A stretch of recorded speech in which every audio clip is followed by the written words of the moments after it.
The Fantastic Four debuted in 1961 and their popularity has gone up and down throughout the years. However, their importance to the Marvel Universe in universe and in real life hasn't changed since their inception. The story goes that in the 60s, Stan the Man Lee was thinking of a new career path, or at least thinking about quitting the comic industry, for a number of factors. However, thankfully, his wife convinced him to just write one more story the way he wants to write it. I was thinking of quitting at that point, and my wife said to me, "Before you quit, why don't you get it out of your system? Do one story the way you'd want to. The worst that could happen, he'll fire you, but you want to quit anyway." So that's when I did the Fantastic Four. That was the first one that I wrote the way I really wanted to write it. And if it flopped, that's fine because he wanted an out anyway.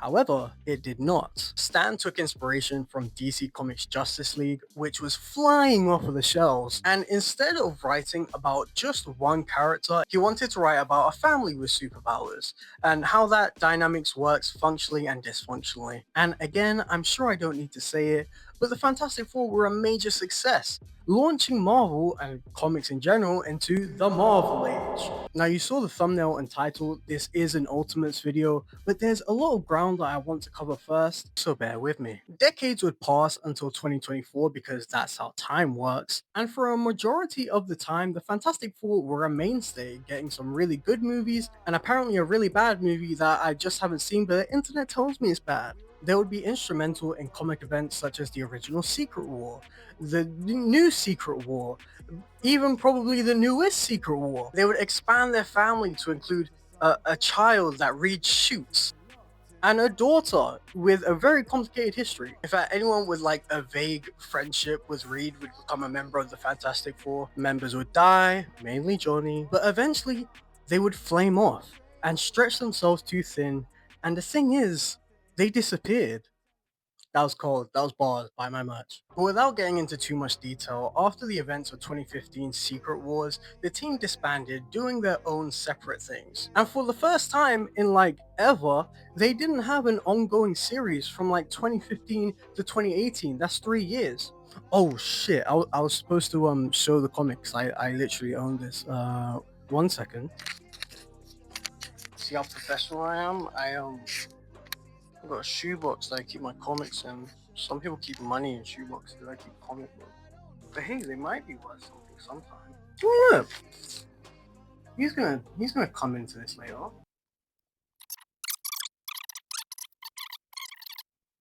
Wait, hold on, cause I have this book, so I don't know why I can't find it. What's going on, guys? Damn it! Damn it! Damn everything. It's under the bed. It's under the bed of the mattress. I'm not doing that. I put the box of comics away, and there was another comic that I wanted to show because I was gonna say that the Fantastic Four seem to be doing fine now. Johnny has this mustache. I'm just gonna put it on screen. But remember Secret Wars from 2015 that I just mentioned briefly? Well, in that book, the Ultimate Universe from Ye Olden Time and Earth 616 that we know about, they were colliding in something called an incursion. Now, for anyone who's never picked up a comic book in their life, the Ultimate Universe was like this sleek new reimagining of Earth 616, basically. It was like making everyone younger and bringing it into modern times. But this wasn't just like a one off issue like Robert Kirkman's Daredevil 2099. This was a big deal, this universe. We got some amazing books like the first Ultimate Spider Man, which I'm getting through. Ultimate X Men was there, even some lesser characters like Daredevil and Elektra showed up in some manner, getting a pretty good like limited series. But obviously, the one that I'm going to focus on the most is Ultimate Fantastic Four, which I haven't finished, but we're in 2026 now. And I remember when Into the Spider Verse came out, and literally that day I got spoiled, didn't even get to watch it. So if you think that you can stay away from spoilers for a character like the Maker for like 20 years, you're wrong. But the Ultimate Fantastic Four were a lot like the Earth 616 counterpart, except for the fact that they were younger. There were some slight differences, but they were just younger. But like their Earth 616 counterparts, these four young bucks go and get mashed up by cosmic rays and explosions, this time by Doctor Doom. and it turned them into the Fantastic Four. And together, these four heroes would go on adventures and have so much fun and learn different things and lessons, and everything was sweet and dandy. Except this version of Reed Richards always seemed a bit uncanny. He seemed just a bit different from our Reed. Like, Johnny was always a hothead, and he's a hothead in the Ultimate Universe. Susan Storm is Susan Storm, and the Thing is the Thing. But this Reed, he always seemed just a bit Adult Swim. But I do often wonder how early in advance Marvel had the idea to turn this Reed evil. Because when you're reading Ultimate Fantastic Four and you go through the pages, sometimes it just seems like this Reed isn't right. And yeah, he is different. He's different from everybody around him. He's the smartest person in the flipping galaxy. Oh god. But knowing who this Reed becomes, it is a bit eerie reading these comics. New location. But like I was saying, after the original Ultimate Universe was destroyed, only about two or a few characters survived. One who you may recognize and whose movie is loca genuinely probably never coming out, Miles Morales, and the other being the Maker. And I like to think of the Maker as a special class of character who started off heroic enough. I mean, he was a superhero, but then turned bad, like really bad. But after 2023, he made the new Ultimate Universe. We are finally about to talk about the Ultimates in this Ultimates video. I just feel like I had to preface and emphasize all of that information just then, just so we can really understand the weight of what we're talking about and who we're talking about here. And I want to state that I haven't read all of the original Ultimate Fantastic Four, but from what I have read, you can always tell that Reed felt different from everyone around him. I mean, he is a super genius. He is the smartest person in the galaxy. But he was very fantastic in ways similar and basically the same as his Earth 616 counterpart. However, while Earth 616 Reed was like loved and became a celebrity akin to the Kardashians, Ultimate Reed, he didn't get that same luxury really. Like, Ultimate Reed was abused, then sold to the government by his family, like Rex Splode, basically forcibly estranged, then embarrassed by Doctor Doom, turning him and his newfound family into what he thought was a bunch of freaks. Then he was tricked by an alternate version of himself into going to a post apocalyptic zombie version of the Marvel Universe. It's rough. But I find it really interesting to think about comics and real life and the parallels that we go through as real people and what comic characters go through, especially this Reed. I mean, much like Reed, as real people, we all go through trauma and terrible experiences in life. And for some people, it makes them better. However, some of us don't. But I find Reed interesting because it shows what would happen if some of us did have powers. The first time we see the new Ultimate Universe is in issue 1 of Ultimate Invasion, where we see the Maker being broken out of a prison in Earth 616, and the Illuminati go looking for him, always being a few steps behind, but noticing that the Maker is collecting some things. And he wastes no time in revealing it to us because through a conversation with Miles Morales, the Maker visits him and asks if he wants to come with him to the new Ultimate Universe he's making, because he kind of sees Miles as almost a brother to a dead universe. Miles says no, obviously. And the next time we see the Maker, he has already built his gateway as he's confronted by the Illuminati.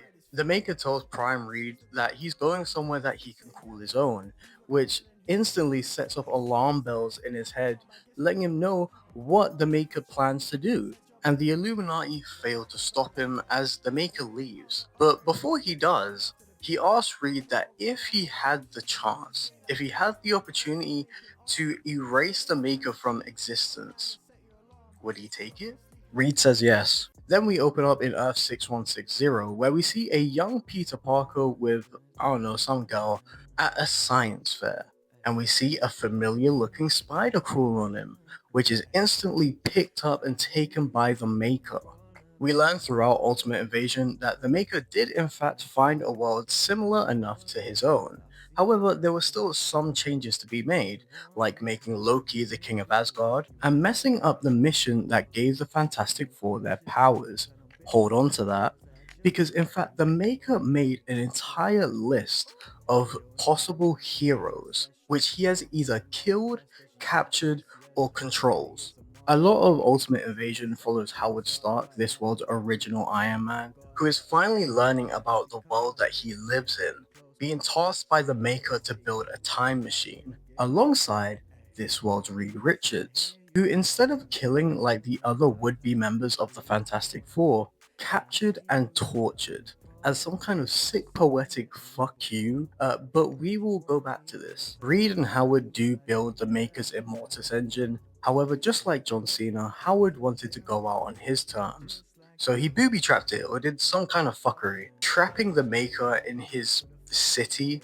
I'm the king of my city. For 2 years, sacrificing Howard to do this. Reed, as we know him, or Doom, would reach out to Anthony Stark, Howard's son, who would become Iron Lad, and together they would start righting the Maker's wrongs, finding Captain America in the ice, freeing Thor from imprisonment, and stealing these containers that the Maker made uh, called Origin Boxes, which is the most comic book thing I have ever read. I love it. It is literally what it sounds like. It is boxes full of hundreds of origins or catalysts, which would be the origins of would-be superheroes. So like the spider that bit Peter. But I find it funny that this genuinely evil man went out of his way to inadvertently make these origin boxes by collecting the catalysts that would give these people their powers. Absolutely phenomenal. Jarvis, segment mask. New location. But the not so secret overlords of the Ultimate Universe didn't appreciate Tony Stark's escapades, so they blow up a chunk of Manhattan and blame it on Tony, therefore making the Ultimates T-Ris because his name was on the satellite that shot the beam. The Ultimate is only surviving because Tony had the Immortus engine in his suit and he sends them 6 months into the future. Reed and Tony start planning as they have 18 months to figure something out. 18 months until the Maker returns. And I love how serious they take the Maker because it is Reed Richards himself. Like, it is so cool how important the Maker is in the grander Marvel universe, really. He literally shaped the new Ultimate Universe to his whim, give or take a few independent variables. And following Ultimate Reed Richards from birth all the way through Ultimate Fantastic Four, which I can say now I am almost finished with. I'm on issue like 50. But following this character up until he becomes the Maker, and then when he makes the new Ultimate Universe and what that really means to have a universe or a world shaped after him, it's like one of my favorite pieces of continuity in comics, really. Like, Ultimate Reed Richards has had more character development than Earth 616 Spider-Man, literally in the past 20 years, than 616 has had in the last like 30. Although Loki, so does Damian Wayne. Oh shit. Jarvis. Oh, I think it died.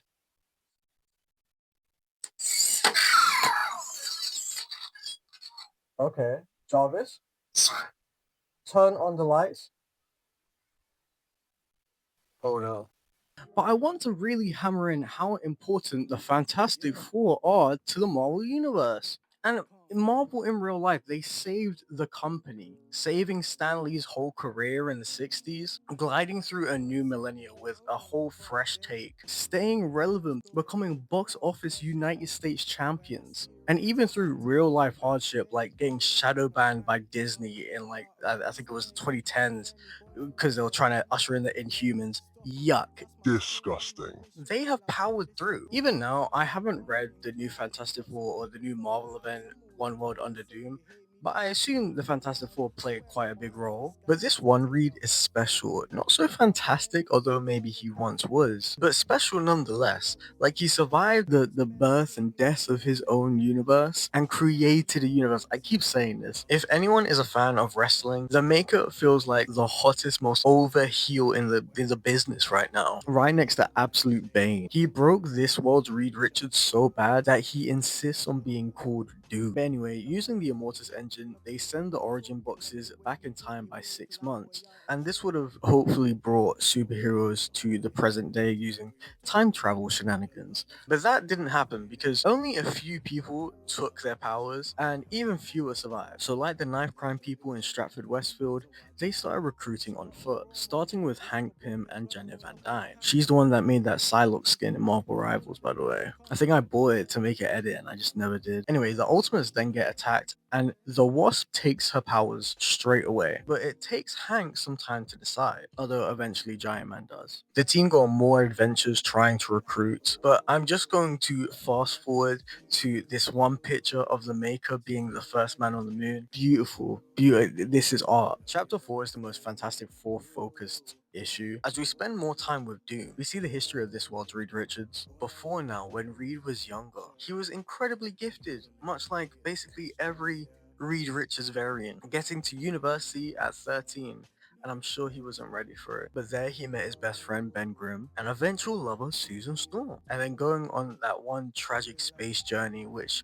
throws rays or something at them. Johnny died on the space mission. Ben was found at the bottom of the ocean, and Sue got cancer due to Reed's miscalculations, or rather, the Maker's work. I don't know. It's a bit like you can kind of imagine that the Maker made Reed do the mistake. I don't know. But regardless, Doom is relentlessly experimenting on these mice for Project 4 because he's trying to bring his family back. He wants to go back in time and set things right. But in this issue, we truly see the extent of the Maker's torture on this world's Reed Richards, literally doing it until he refers to himself as Doom. It hit me so hard reading this for the first time. It's really uncanny how evil the Maker is. Although it's like funny that picture of him on the moon and him like posing in Marvel Rivals or whatever. This is an evil dude. And it makes you think what could have happened differently for 1610's Reed Richards for him to just not be this.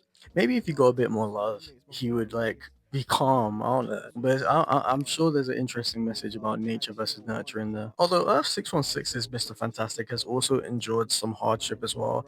I will say I don't think he's gone through as much hardship as 1610's. Like, I know that they lost their first baby and that is tragic. I'm not going to comment anymore on that. But I don't know. Like, being tricked into bringing a zombie counterpart of yourself into your world, I don't know. It takes the cake for me a little bit. Earth 616 Mr. Fantastic may be our character sometimes, but you know, that happens. You have an off day after 60 odd years. But we can never imagine our Mr. Fantastic acting the way Earth 1610's does.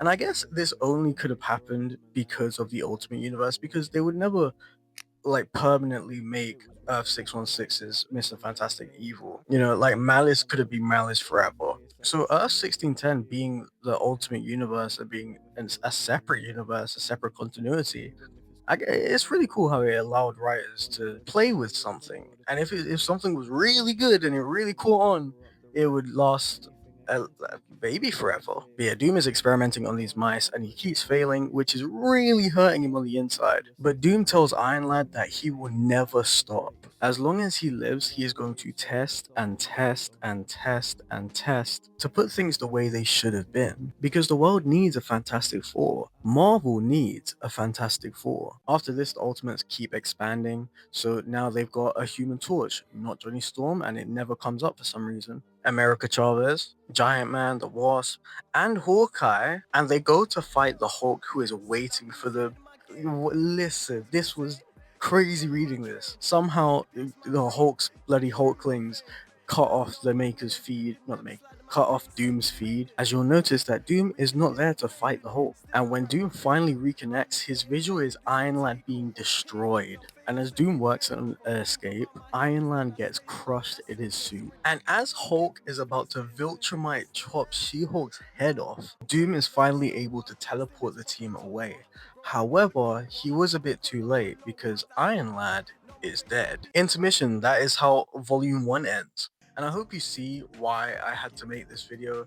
I You gotta read it for yourself. Even after this video, I do highly recommend reading the Ultimates for yourself because it is a whole experience. I really enjoyed this book throughout 2025 and going into 2026, I guess. I admit I am reaching and forcing it a little bit with the Fantastic Four talk, but I think the Fantastic Four are really important to this, and I think there is something to be said about how the history of the Fantastic Four is kind of linked to this story, and it almost feels as a way a real love letter to the Fantastic Four. Not perfect though. I will say it's been a while since a comic has really made me feel something. The last time I can really say is when I was powering through Invincible last year. And don't worry, an Invincible video is coming. And it might not be about Invincible specifically, maybe someone in Invincible. But yeah, it's not since reading that I really felt something reading a comic, except for a certain Batman book that I'll also leave to another day. Volume 2 starts with Ultimate's 1 year in, which focuses on Nick Fury, who is basically Donald from Invincible. I understand that might seem like sacrilege because of how fairly recent Invincible is, but yeah, he is Donald from Invincible. He works at his own little GDA as the Hand, which is Shield. Back in the day, Nick Fury was doing whatever you expect Nick Fury to be doing, but things got hazy after he met the Maker. Because Fury kept on dying over and over and over again, but he'd get brought back every single time. And eventually he started catching on to this. And Fury doesn't fear dying itself, but he fears dying without a redemption. And after realizing everything that he's done for the Maker, he's decided that he's going to call this big meeting with all the leaders of the different parts of the Ultimate Universe and take them out all at the same time. He sets a self destruct sequence on the helicarrier, ready to take out everybody, including himself. But the big wigs just laugh at him because get this is not Fury's first time trying this. Apparently, he tries every 6 months with a different strategy, and he even does this whole monologuing that, well, the way he's been telling the story this entire time to us. He tries strategies like a hyper plague disguised as a handshake, but he always fails and ends up getting destroyed before being replaced again. I should also mention now that we are less than a year until the Maker returns from his hidden city. I don't even think it's called the hidden city, it's not hidden. But the good news is that Tony Stark is not dead. In issue 8, we meet the Ultimate Guardians of the Galaxy, and they're kind of cool, I guess, but I'm gonna skip over them majority because they just have some history with America Chavez, and at the end of the day, she doesn't decide to go back with them, so it doesn't change much. I do think when Star Lord interacts with Doctor Doom through his technology, like poking his head through, that was pretty cool. By the end of the day, it's all just some future stuff. Oh, Star Lord does mention that the man in the mask and the man trapped in an iron lung, Tony Stark and Doctor Doom, one of them are supposed to help fix the future. But Star Lord taunts Doom because he says that he can't remember which one was which. But yeah, America can't remember any of her time for the Guardians of the Galaxy, so she doesn't go with them, even though she has some steamy history with Captain Marvel, I think it is. Apparently, the Maker gets a name change and becomes the Unmaker in the future, or maybe it's a different guy. But he wins regardless. Chapter 9 focuses on Luke Cage, which is a really fun issue. It's one of my favorites. I guess it builds up the long-term story of this ultimate universe. Yeah, just a really good story. I'd highly recommend get the trade. We see that Luke Cage did accept his powers. Chapter 10 is one of my absolute no ultimate favorites. We follow some of the Ultimates as they go and storm Castle Skull, or whatever it's called. It's the Red Skulls who have co-opted the Punisher's logo, who was a vigilante in the 80s, and become the bad guys from World War II. You know what they're into? They're into that as well. Also, Tony is awake and communicating with the team during surgery. This issue is really just a lot of the Ultimates fighting guys. It is a really fun issue until they find the deceased Namor. Oh no, no Namor! Oh no! They're met by the Grand Skull, who introduces us Ultimate Johnny Walker, who, if you don't know, is US agent, and he looks wicked. However, he is part of this group, so sorry, he does not look wicked. But 16 months ago, he got an origin box, and he took it, had a super soldier serum in it. The Human Torch just fries his head instantly, and Grand Skull shoots at Captain America, but the bullet deflects off of his shield and hits him back in the face, which breaks off part of his mask. All the while, as this is happening, Tony Stark managed to scrub all existence of the Red Skull or whatever they're called off of the internet and take all of the money out of their bank accounts. But before Grand Skull leaves, he tells Steve that it was good to see him again, which throws Captain America through a loop. I wonder who it is, before he realizes that the leader of the racist terrorist group is his old sidekick, Bucky Barnes. Chapter 11 focuses on Thor and Sif, and I would rather brush my teeth with a chainsaw than ever focus on that. The main part is the end where we find out that Tony basically has extremis, and he wants to talk to Doom about a dream that coincidentally everybody on the team is having. We get answers in chapter 12 where Tony calls a meeting with the Ultimas. as we learn that this, in fact, was not a dream, but reality, kinda. Tony, now being fused with the Immortus engine, is able to see in the past, the future, and the present, I believe. And when he looks back on this day and his fight with the Hulk, he sees two possibilities or two realities. First, the reality where Doom pulls the team out just in time and there are no casualties. And the other, where he did, Tony gets onto him. He literally does get onto him about Project 4, in case you forgot about that. And honestly, I've read this one issue back to front like 3 times. I'm probably going to do another while I'm editing this. And I still don't know why everybody is mad at Doom. He got them out. Tony even accused Doom of intentionally getting the Ultimates out of heaven after Tony was killed to like cover his tracks or something. But that's just not the case. Doom was dealing with complex math and equations and time travel. He's dealing with time travel and teleportation. It's gonna be a bit taxing on the brain. I'm sorry I couldn't get you out straight away whenever you wanted. Like none of these guys would understand what. And Doom actually breaks down in front of his team because again he made a miscalculation, a fair one, but like the miscalculation that doomed his version or what would have been his Fantastic Four. Doom then flips it on the rest of the team. As we know now from America Chavez and the Guardians of the Galaxy, they are supposed to lose against the Maker. And even knowing this, the team still aren't ready to take radical action like Doom is. And when Doom looks through the Maker's prison, he just sees white, which is ominous. And he is trying to bring back his family, but he also intends to leave this world when he does. Leave the world without a Doom. And Tony just says okay. He says that he didn't call this meeting to put Doom on trial. It feels like he did mind games. Like everyone jumped on Doom during this meeting, but the team does agree that Ultimates 2.0 was a failure, and now it's time for Ultimates 3.0, where they need all of their collective ideas at the same time to form a solution. And then we get this insane revelation that Wasp is an informant for Nick Fury, so that when the time comes, Giant Man can be spared. And that's where Volume 2 ends, in kind of like a gray area where you can see a looming threat. However, with the Ultimates 3.0, it seems almost inspiring. Everyone seems to be on the same page.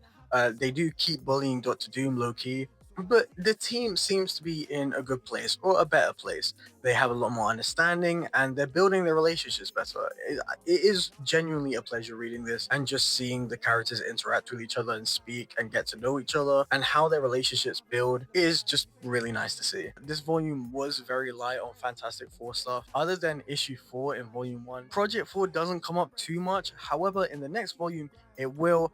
And I got mixed feelings on it. But I was going to leave the video here because I was collecting the trades, and I thought this was a good place to end it. But it felt just a bit anticlimactic, so I'm going to continue all of the Ultimates books in this video up until like the end of 2025, start of 2026, because that's all I've read. Ultimate Endgame is still happening, I believe, and the rest of the Ultimates books are still coming out in the next coming months. So it's not completely finished, but I will cover a large part of it. Volume 3 of the Ultimates opens on chapter 13 with Ultimates 3.0, and they are completely reinventing themselves, starting from the bottom up instead of the top to bottom. They make their own internet that they can control instead of the propaganda filled internet that the Maker has. And now they can freely push their ideologies onto the people.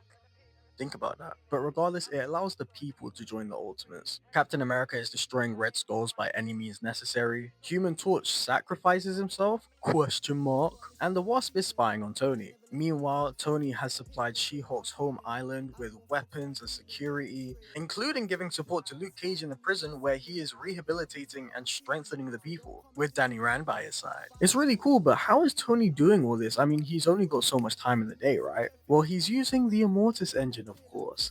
And I believe he's going through time. He's going back in time to exact points so that he can live out a full day in loads of different bodies, I guess. There's 7 of him. Hold on to that thought though, because the work that the Ultimates are doing is going so well that a bunch of evil corporate CEOs have called a meeting on how to bloody deal with them. In fact, they called in some special help from one Emma Frost, orgasmic. She is called in because she has a bunch of special weapons, which can help level the playing field against the Ultimates. We see Captain America and Hawkeye destroying some rocks and stuff, and when they are done, Captain America disappears. But when Emma Frost slows down the psychic live feed, we see Captain America was snatched by Quicksilver and his twin sister, Wanda Maximoff, who were taken by Emma Frost to her wayward school for youngsters, who taught them how to be bloody mercenaries before they could walk. For any Ultimate X-Men fans, is this what you guys are dealing with in the books?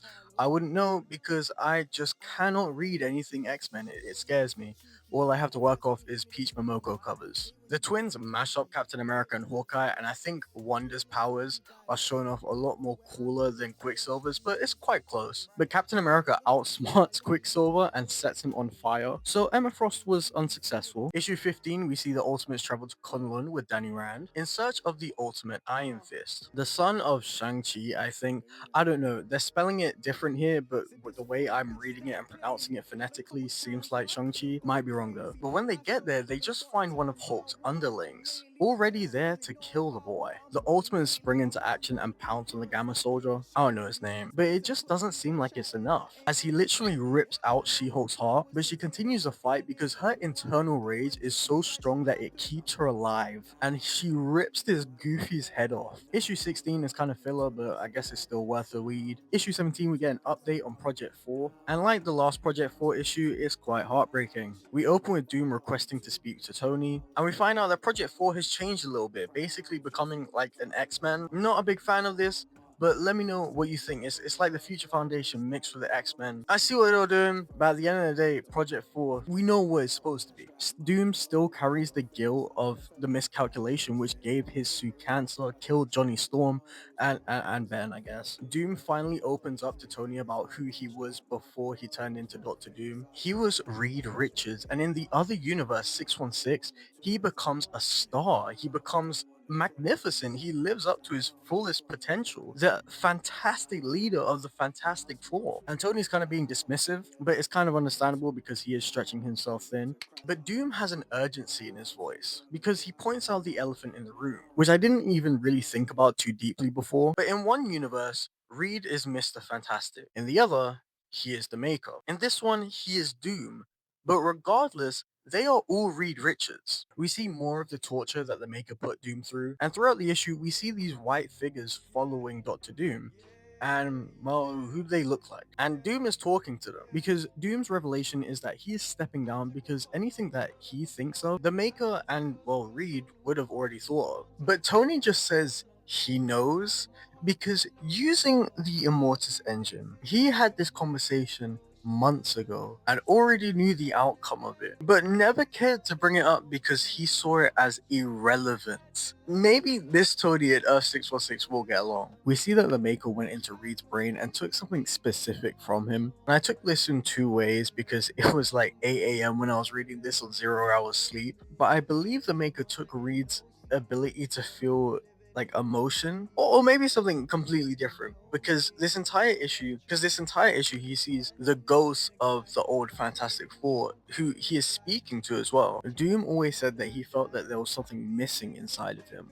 Oh, okay, I read it again. I think the Maker took away Reed's ability to feel sure of things, so his decision making is a bit off. But I guess imagine being given a paper with 2 plus 2 on it, and you really know it's 4. Like it has to be 4, right? But you're just not sure. So you doubt yourself and press 5. Press right. The Maker fucked Reed up. Giant Man visits Doom, and we find out that apparently everybody was privy to the fact that Reed was technically the Maker. Awesome, I guess. Doom tells Giant Man that he is leaving the Ultimates because he is unwell. He's seeing these visions or figures or ghosts. He labels himself unstable. The issue ending with Doom determined to take down the Maker once and for all, even in death. Very deep stuff. Which gets us ready for a euphoric next issue, which is all about power to the people, as Tony Stark airs a live stream to every screen on the planet, encouraging the people to take back the power, with a really emotional speech that a better YouTuber would probably have voice acted, but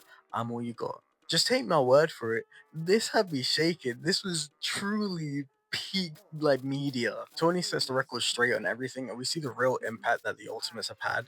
We see some of the work they've done, like with Luke Cage, who has reformed a bunch of prison inmates and formed his own Ultimate Avengers. Spider-Man's here. Captain America sets things right with Quicksilver and Wanda Maximoff, who, if you remember, he set on fire. And Iron Lad encourages the world to rise up. And that's why I'm going to end this. Now, don't get me wrong, through the scripting and everything, I've run a bit behind. And in the script, it says that Ultimates issue 19 is about to drop in 2 days.